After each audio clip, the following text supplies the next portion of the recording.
the whole Candace Owens thing was so stupidly meta in the sense that Joe Budden and Candace Owens announced that she's going to go on his podcast. Yes. I reply to this news. It's a random. Well, who posted it?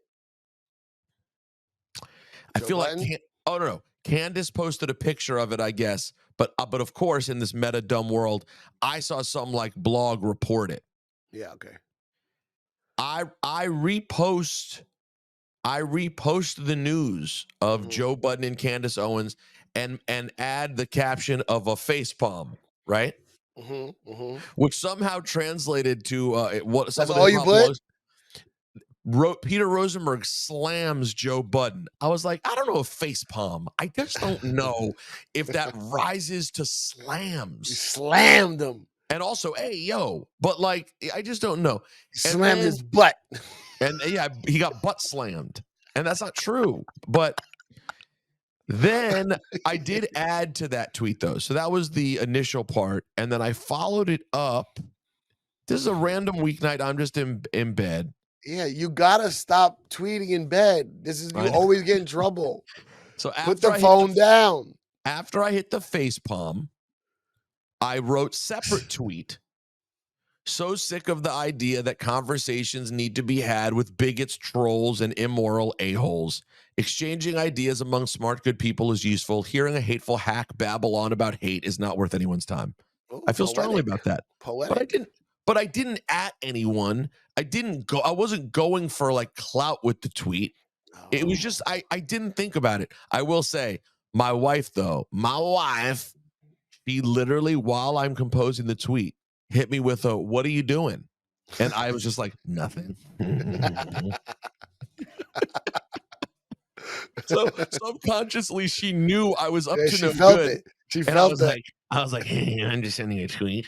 She felt the energy. And so I said, I don't like his furious typing pace.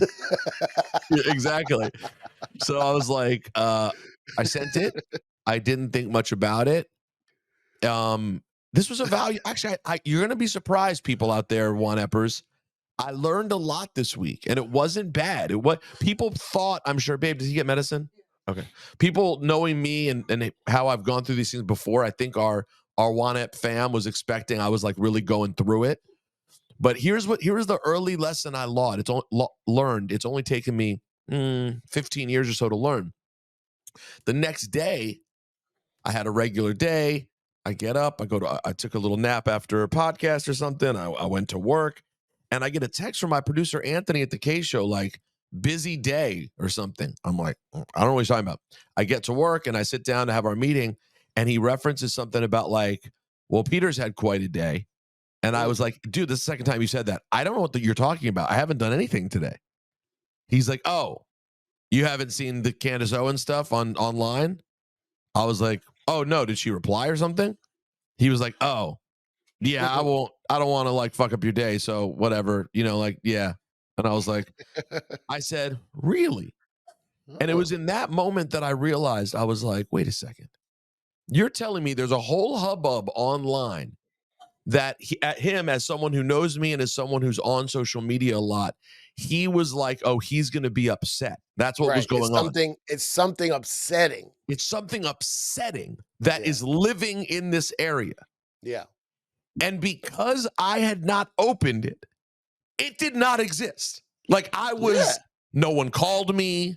My job didn't say anything. My family didn't call me worried. No one on the street was like, I love Candace Owens, you piece of shit. Like, so I was in that moment, I went, you know what? I think I'm going to just not look. I think I'm just keep doing my thing. Yeah. Because obviously I sent something off for a reason. For whatever reason, it landed somewhere. Okay. Yeah. Just keep it moving now. Why do I have to go? You know what she's going to say. You know that her reply, from the second I heard she said something, I said in some way she's going to flip it around in that, to me being racist. I know that. I know it. That's the only, I've seen this movie before. She brought your dad up pretty quick.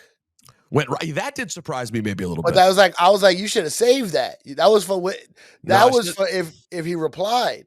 Yeah, she hasn't watched enough rap battles, bro. Yeah, she don't know how to second round, bitch. She didn't know. Second round. She didn't know the second round me. So she dropped your dad fast. I said, here's what's gonna happen. We all know she's a lady who is like friends with racists. That's like her vibe. She is the black public voice that racists can go, but Candace Owens says that's her whole gig. Yeah. You know what I mean? She tore down. Somebody's got to do it.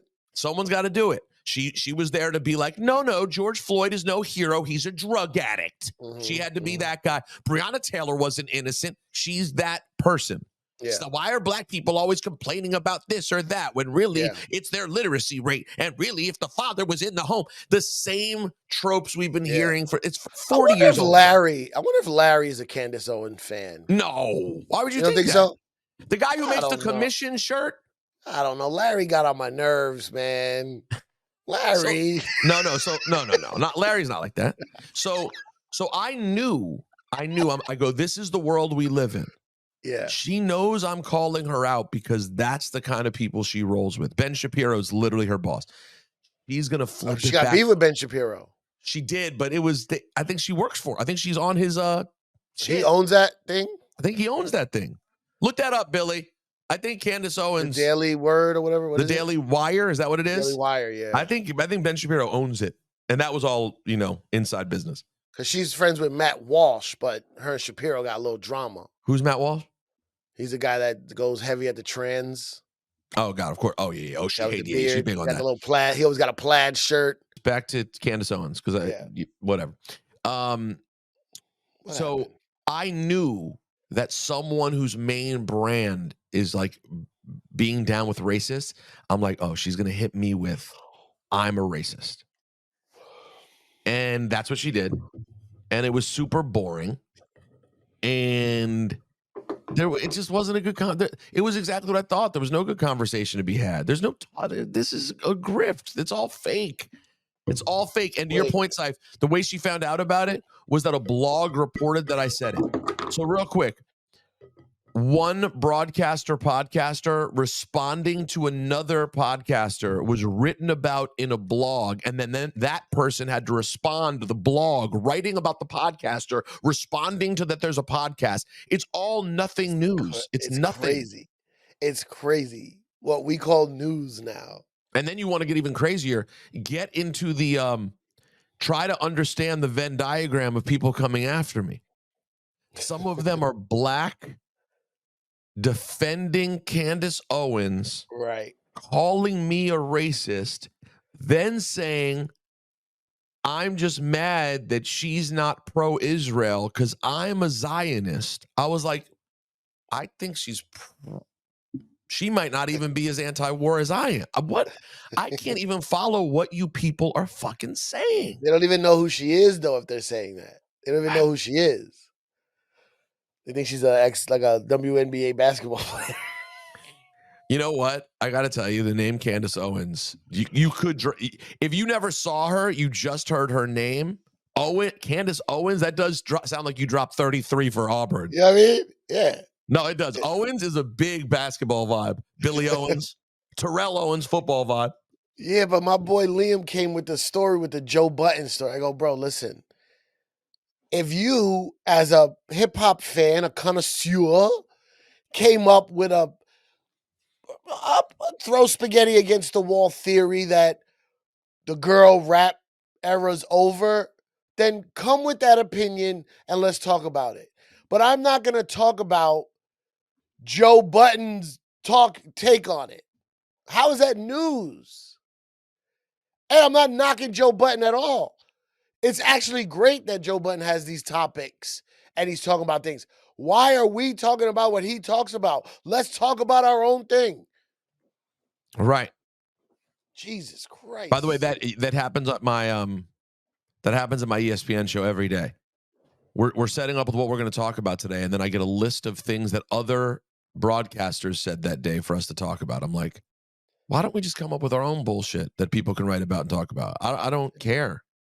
Yeah, it's crazy. unless It it's is crazy. really provocative. But anyways, I say everything to say, don't worry, one uppers. In this particular case, I didn't care. I was not sad. I Wait, wasn't what did people worried. think you were gonna say? I think they just thought, knowing me, that I would be like stressed out because I was getting so much shit on social media. But I really wasn't. I mean, I just didn't really care. When it's worse when I get it like in hip hop. That feels like disappointing. Like when the hip hop world is mad at me and I'm like, I don't even understand what I did. That can be a bit weird. Mm. But when it's like a bunch of right-wing weirdos, Did you get honestly, any you got any good death threats? I don't know. I didn't get any death Ah, threats. man. You mean the obligatory when people just say that people got death threats and you're like, but did they actually get death threats? Yeah. An Instagram death threat is not scary. It's no, it's the definition of death threat adjacent.